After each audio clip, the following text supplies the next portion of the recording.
क्या नाम है आपका? मेरा नाम गुरविंदर कौर।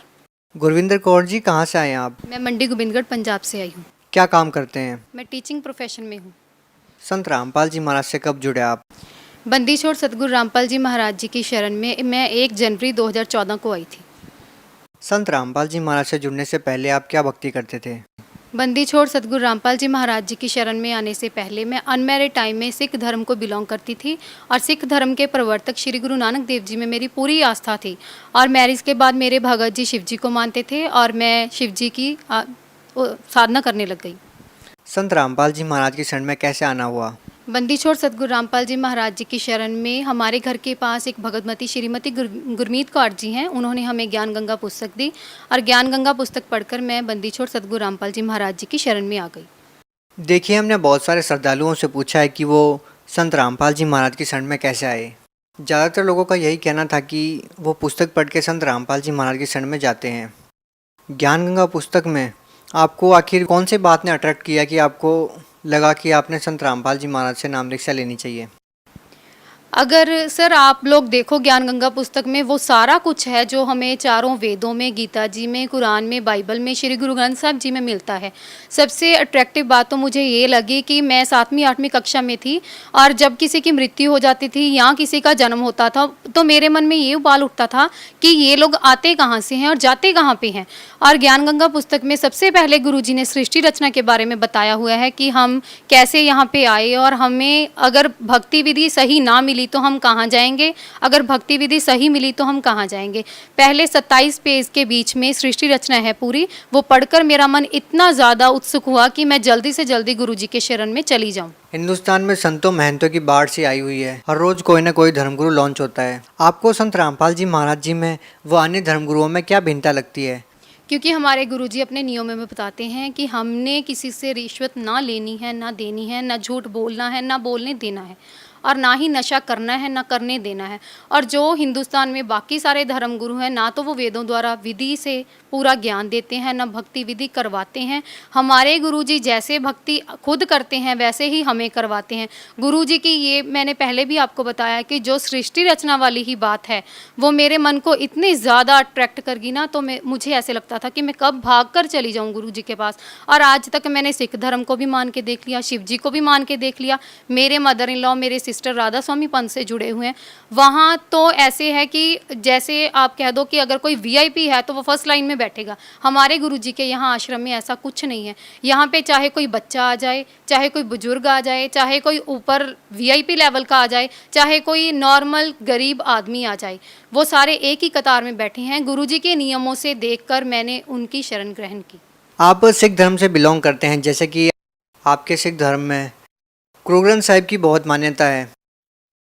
संत नानक जी, जैसे कि गुरु नानक देव जी आप बोलते हैं, वो 2 अक्षर का जाप जपते थे। आपको क्या लगता है कि संत रामपाल जी महाराज जी क्या उसी आधार पे आप लोगों को भक्ति बता रहे हैं? जी सर, बिल्कुल सही कहा आपने कि जो गुरु नानक देव जी भक्ति करते थे, हमारे गुरुजी बंदी छोड़ सतगुरु रामपाल जी महाराज जी वही भक्ति बताते हैं। लेकिन जब मैं सिख धर्म को मानती थी तब मुझे इस बात का बिल्कुल पता नहीं था, क्योंकि हमारे पेरेंट्स गुरुद्वारा साहिब जाते हैं, श्री गुरु ग्रंथ साहिब का पाठ करते हैं, जपजी साहिब का करते हैं, सुखमनी साहिब का मैंने बहुत ज़्यादा पाठ किया, जिसे हम कह देते हैं कि वो सुखों की मनी है। लेकिन मैंने अपनी ज़िंदगी में सुख नाम की तो कोई चीज़ देखी नहीं। तो क्या मात्र गुरुवाणी का पाठ करने से ही लाभ मिलते हैं या गुरु बनाने से लाभ मिलता है? और गुरु बनाए तो भगत समाज कैसे ये डिसाइड करेगी कौन गुरु सही है और कौन सही नहीं है? देखो ऐसे है कि जैसे मेरे दादी माँ बोलते होते थे वैसे तो वो गुरु ग्रंथ साहब जी का पाठ करते थे, सारा जपजी साहब रहरा साहब का सारा पाठ करते थे और उन्होंने मुझे बोल रखा था कि तुम सुखमनी साहब का पाठ किया करो। लेकिन ये बात तो उन्हें भी नहीं पता थी कि इसमें जो गुरु ग्रंथ साहब जी के बारे में विधि बताई है, जो इसमें वो विधि है कि गुरु नानक देव जी से कौन सी भक्ति करते थे, उसके बारे में तो उनको भी नहीं पता था। लेकिन वो एक बात कहते थे कि गुरु बिना गति नहीं। संत रामपाल जी महाराज से जो भी श्रद्धालु जुड़ता है उनके साथ कुछ न कुछ ऐसे अनुभव होते हैं, कुछ ऐसे मिरेकल्स होते हैं जो मेडिकल साइंस भी उन मिरेकल्स को देख के हैरान हो जाती है। आपके साथ ऐसा कोई मिरेकल्स है तो हमारे साथ शेयर कीजिए। सर ऐसा है कि मेरे पास 8 साल का बेटा है, वो साथ ही है मेरे आया हुआ है और उसकी कुछ टेस्ट रिपोर्ट्स हैं मेरे पास। वो शारीरिक तौर पर ठीक नहीं रहता था तो जब हम 1 महीने पहले की बात है, तो वो ना शारीरिक तौर पर जब ठीक नहीं था, तो डॉक्टर्स ने ऐसे बोला कि इसकी स्कैन वगैरह करवा लो, कि इसकी पेट की करवाओ, कुछ उसकी टेस्टिस की स्कैन बोल दी उन्होंने। तो जब हमने उसकी स्कैन वगैरह करवाई, तो स्कैन करते वक्त आपको पता ही होगा कि किसी भी साथ वाले को साथ नहीं खड़ने देते, केवल पेशेंट होता है या डॉक्टर्स होते हैं। डॉक्टर्स की टीम भी हो सकती है, लेकिन घर में से कोई नहीं उसके पास खड़ा होगा। तो डॉक्टर्स ने बोला कि आप इसकी मदर हैं, तो आप पास ही खड़े हो सकते हैं।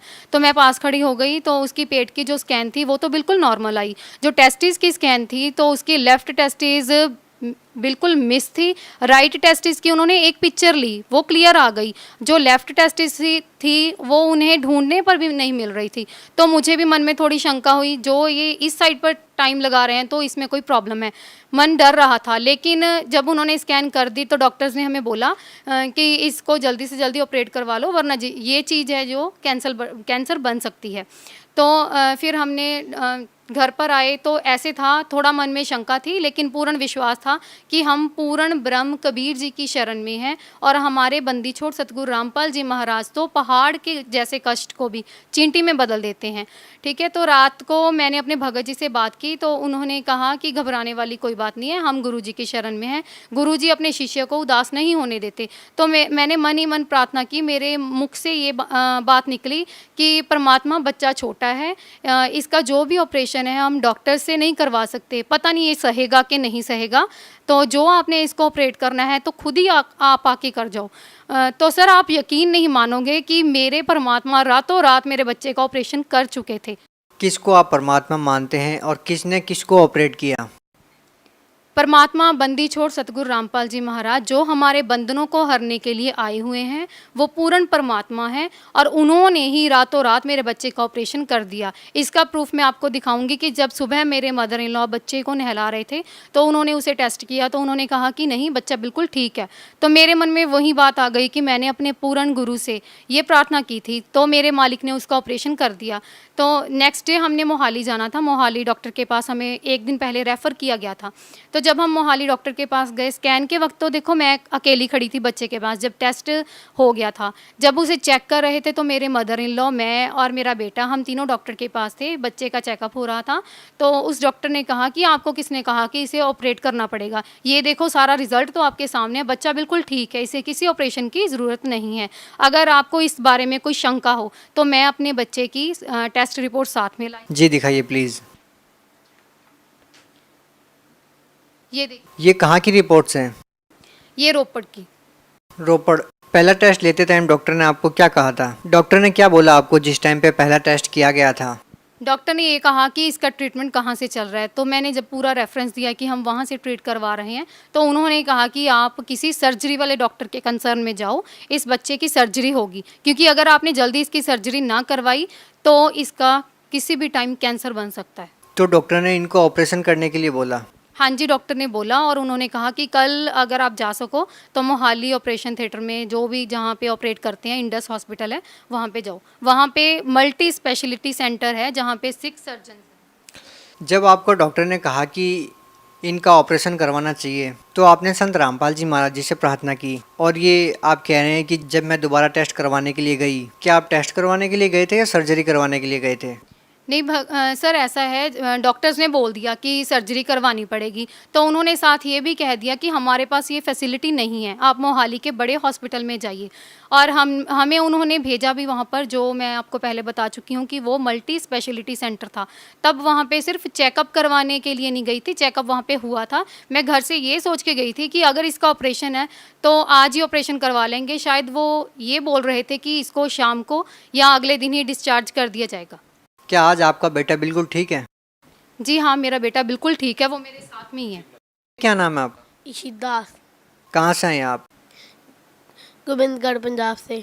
क्या आप बिल्कुल ठीक है अब? हाँ। कोई प्रॉब्लम नहीं है आपको? नो, कैसे ठीक हुई? ये मेरे गुरुजी ने मुझे ठीक किया है। क्या नाम है आपके गुरुजी का? बंदी छोड़ सतगुरु रामपाल जी महाराज। यहाँ पे हमें पता चला है कि संत रामपाल जी महाराज जी से जेल के अंदर बहुत सारे कैदियों ने नाम दीक्षा ली है। उनके द्वारा बताए गए भक्ति विधि के अनुसार वो भक्ति कर रहे हैं, और बाहर भी लाखों की तादाद में प्रतिदिन संत रामपाल जी महाराज से श्रद्धालु जुड़ रहे हैं। इस बारे में आप क्या कहना चाहेंगे?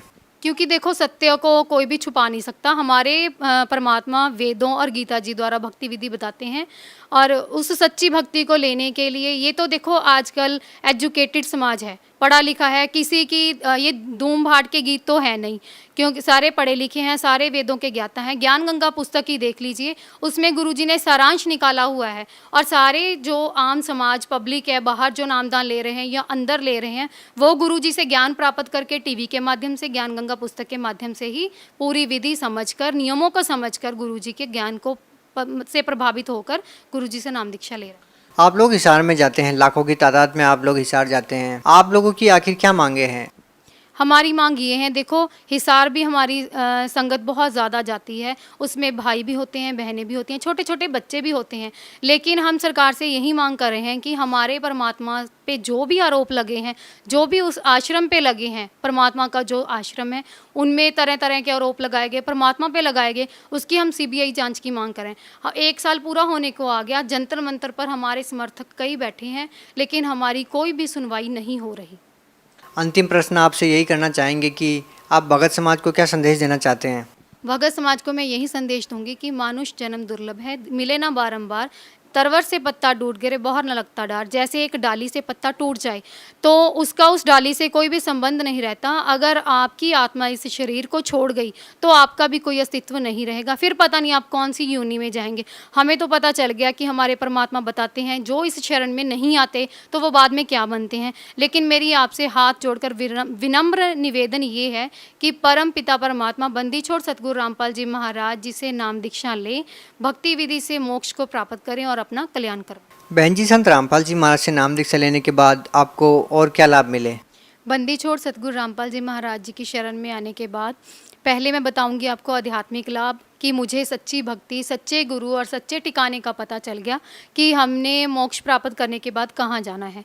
दूसरा मानसिक लाभ, मैं अपने जो पहले भक्ति करती थी उससे मेरा मन काबू नहीं रहता था, मन को कुछ ना कुछ भटक लगी रहती थी और गुस्सा बहुत ज़्यादा आता था, मन पे कंट्रोल नहीं रहता था। और तीसरा आर्थिक लाभ वो ये है कि हमारे घर में पहले चाहे अर्निंग के साधन थे चाहे नहीं थे, लेकिन हम फिर भी एवरेज पीपल्स में आते हैं।